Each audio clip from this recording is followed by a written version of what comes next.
Alright, so this one's for the boilers, guys. Borrowed this idea from Gill. I'll see if I can put a link to his video on this video down below. So we made up this, which is very similar to his. It's got a ball valve to control the water, reduces down to a little elbow. Of course, we pinch down the elbow. I don't know if you could see that, pinch down a little bit. What we're going to do is take it, insert it into the base of the boiler, rotate it so we can wash and flush out the inside of the boiler.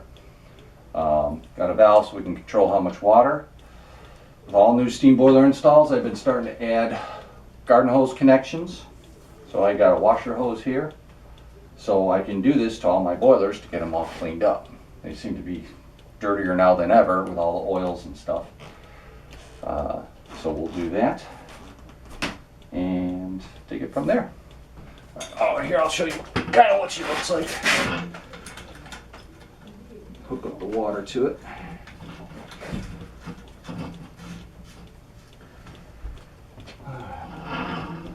Cold water supply.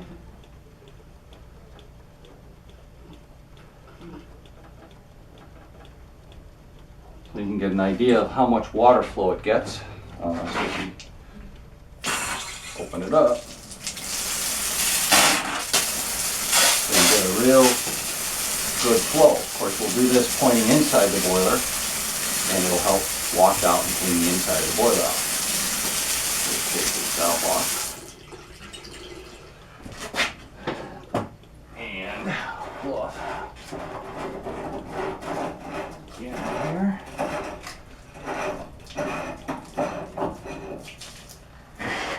Kind of see how dirty that water is. Pretty nasty. I don't know if you can see it in the video or not, but it is. So we're just going to insert this in there. Okay, I had to stop for a minute, help another guy. So basically we're just inserting it into the base of the boiler. That little elbow at the end, you can feel where each section is at. So that's all we're doing. And then we're going to wash and flush out each section individually, spraying it with the high pressure water to get all the oils and impurities and everything out of there. Actually, I'm into the other loop on the other side. So we're going to find the first section.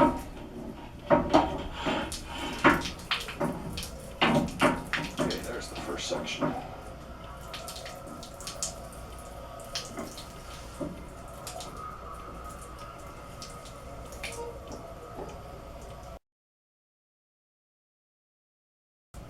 So just like Gill did in his video, a lot of times you look at the water and it looks clean, hold it in your hand, take a look, and you can see that it's still dirty. You know, gives it a much better backdrop. Take a look in your hand.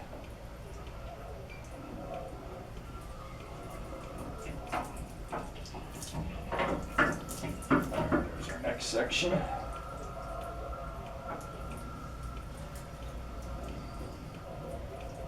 So and I'll run this back and forth as many times as it takes to get everything cleared out.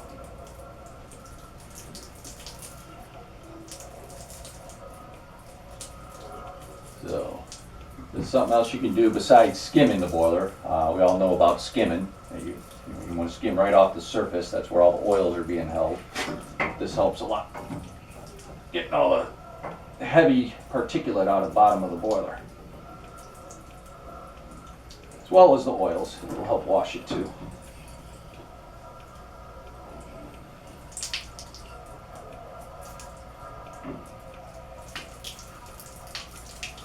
And it's amazing, some of the sections you just you get nice clean water, then all of a sudden you'll just get a whole gush of nasty stuff coming out.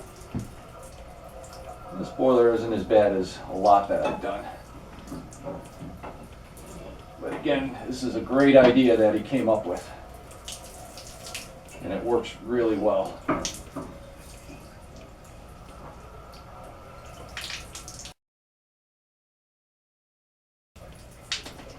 He has a larger water flow coming out of the boiler. I think his elbow is a lot bigger than mine. I pinched mine down to get a tighter or stronger spray because I wanted to make sure I can reach the top of the boiler on the inside as I'm spraying through. And I found, I don't know, my opinion, I like the tighter spray versus the volume of water.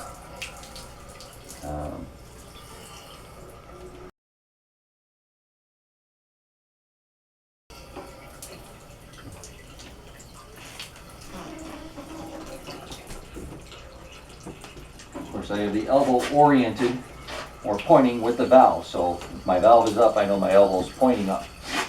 That way I know which way I'm spraying. I'll keep track of it.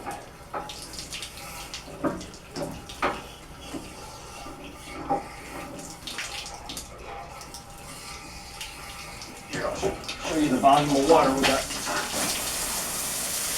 It sprays pretty good up inside that boiler, so it cleans it out real well.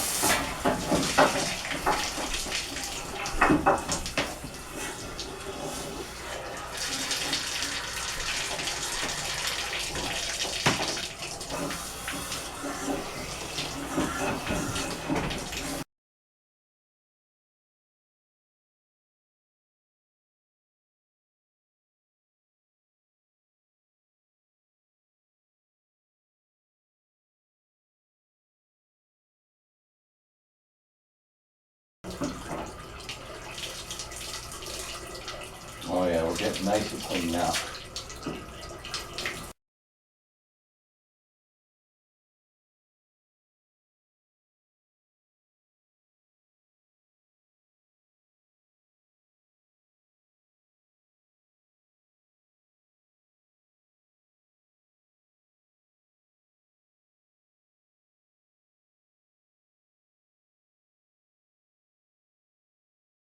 As we see, we're nice and long. I can make it all the way across the boiler, of course, into the nipple port on the other side, and clean it all the way out. One of the features I did do is I broke it down into sections. I got a short section here, got a section here that I can remove if I don't have a lot of room to work, or if I have an even longer boiler, I could just add another section on. So I just add them on as long as I want. So, or of course, go around the other side of the boiler and you flush it that way if it's a really wide boiler. But works really well and help get all the crap out of the system. Alright, check out Gill's videos. If I remember, I'll try and get a link to his down there. They're very educational.